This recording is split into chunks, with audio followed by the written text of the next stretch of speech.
Assalamualaikum warahmatullahi taala wabarakatuh, tuan-tuan, saudara-saudara sekalian. Bertemu lagi kita di channel Malaysian Respond. Kepada rakan-rakan yang baru mengikuti channel ini, silakan subscribe, tuan-tuan, supaya boleh mengikuti video-video yang berikutnya dan boleh menonton video-video yang sebelumnya. Oke lah, straight to the point saja. Tajuk kita pada kali ini agak berbeza, ya, karena mencakupi orang cakap bidang hiburan, ya, takkanlah politik saja. Itu hari saya try mengupas tentang sukanya itu bola sepak. Okey juga, boleh juga kita bincang-bincang kan. Yang penting ini video bukan buang tebiat orang bilang, tapi tetap ada manfaat dan iktibar yang kita boleh ambil. Nah, hiburan kali ini, tuan-tuan, bukan macam yang sebelum ini tentang artis-artis Sabah. Ini kali international sikit, ya, international sikit, yaitu tentang Bollywood. Siapa yang tidak minat Hindustan, tuan-tuan? Ada dua jenis keminatan sama Hindustan ini. Yang biasa-biasa, yang bertapuk-tapuk orang bilang, dengan yang fanatik. Yang biasa-biasa kadang-kadang dia macam gengsi-gengsi begitulah, macam begitu-begitu sih, tapi dalam hati nenek-nenek juga dia. Feeling-feeling juga dia tengok Hindustan, nangis-nangis juga di belakang-belakang. Yang fanatik sampai nama kena tukarlah orang cakap, kan? Jadi kita ceritakan sikitlah tentang kefanatikan orang-orang ini dari dulu sampai sekarang. Dulu, tuan-tuan, sewaktu zaman KK masih tidak banyak panggung wayang, di tengah bandar KK dulu, satu-satunya panggung wayang yang kita ada adalah panggung Capitol. Panggung Capitol, ya, Kilan, Poring, KT belum ada masa itu. Di Luyang, kita ada panggung wayang Lido dengan Merdeka. Ada dua, Lido dulu baru Merdeka. Lido ini mengambil sempena nama panggung rangkaian panggung wayang dari Semenanjung, Pantai Lido di Johor Bahru. Lepas itu di Tanjung Aru ada panggung wayang Bompang. Nah, sebelum ada KT, yang selalu kasih main Hindustan, satu-satunya lah Capitol. Masa itu, tuan-tuan, orang kampung, terutama orang-orang Bajau Suluk lah, sebab yang tinggal di pesisir bandar KK ini kebanyakan orang cakap bukan setinggan, tapi penempatan awal pada masa itu adalah orang Bajau Suluk. Jadi dia orang sanggup jual periuk, belanga, baldi, semua jual, semata-mata mau beli tiket. Padahal tiket bukan mahal pun waktu itu, 30 sen dengan 50 sen. 30 sen paling bawah, 50 sen atas. Ada lagi tiket kambing. Tiket kambing 15 sen. Itu berdiri duduk paling depan begini, kita mentunggak macam kambing. Jadi masa itu, tuan-tuan, era Raj Kapoor, era Dilip Kumar, meletup filem Sanggam. Meri Man Ki Ganga, Hari Meri Man Ki Ganga ta, Bolo Rada Bolo Sanggam. Itulah Rada itu. Masa itu Sanggam. Jadi dah banyaklah orang tukar nama jadi Gopal, jadi Raj, macam-macam, kan? Lepas itu muncul pula era Yadon Kibarat, Dharmendra dengan Amitabh Bachchan. Lepas itu era yang merudum sikit, sehinggalah kemunculan seorang pelakon Bangladesh yang orang cakap meletup di India, yaitu Mithun Chakraborty. Mithun Chakraborty naik, orang Kinarut, orang Pondo semua banyak pakai nama Jimmy, filem Disco Dancer, kan? Lepas itu turun lagi sikit, lepas itu naik era Khan, orang cakap Shah Rukh Khan, Amir Khan, Salman Khan, Farden Khan, Saif Ali Khan, macam-macam lah, Kain Khan, Sarung Khan semua. Masa dia orang ini, tuan-tuan, saya pernah sekali itu pergi satu kampung, tak payahlah saya sebut di mana, dekat-dekat Likas juga. Di kampung itu ada 7 orang Shah Rukh Khan. 7 orang Shah Rukh Khan, tuan-tuan. Jadi untuk membezakan Shah Rukh Khan ini terpaksa lah. Ada Shah Rukh Khan Badshah, ada Shah Rukh Khan Rahul, ada Shah Rukh Khan Devdas, macam-macam lah. Dia orang punya nama Shah Rukh Khan.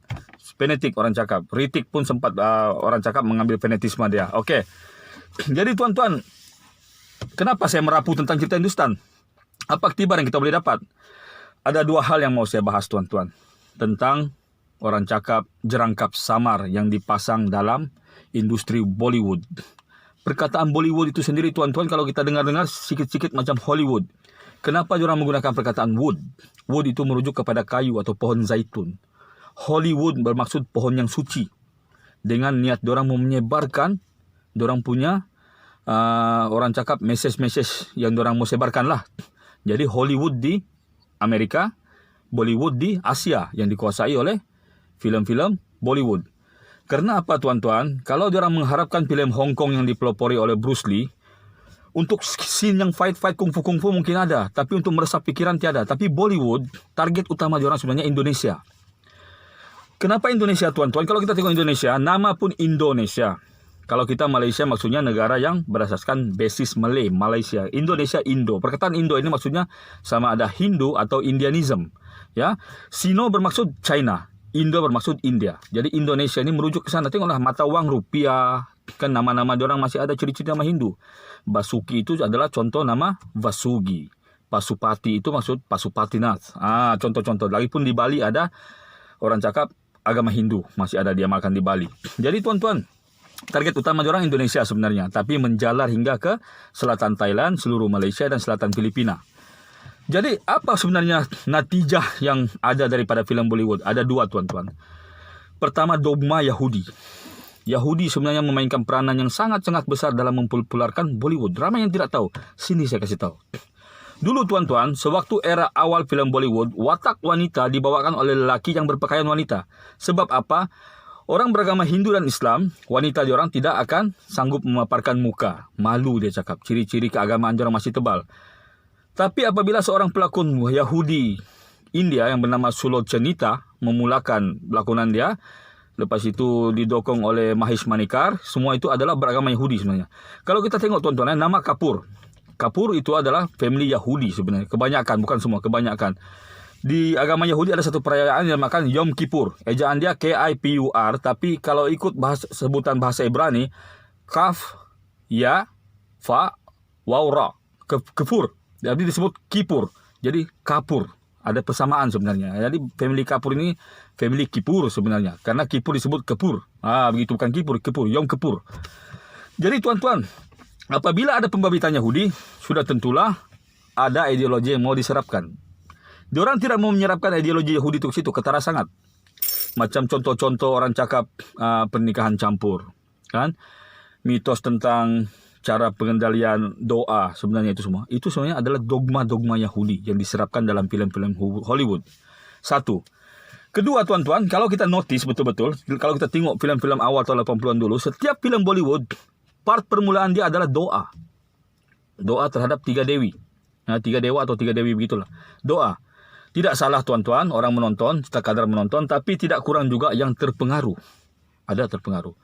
Jadi bila kita jadi fanatik, kita terus menerus menonton, kita terpengaruh.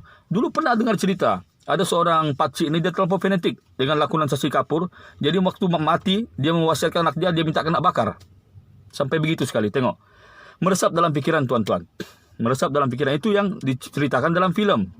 Contohnya amalan-amalan berdoa, amalan kawin, apa semua tu boleh dicontohi oleh orang-orang tertentu yang lemah imannya. Nampak kan? Okey.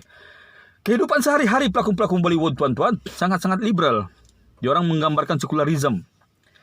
Disitulah orang bilang detik-detik bila pelakon-pelakon yang bernama Khan diguna pakai.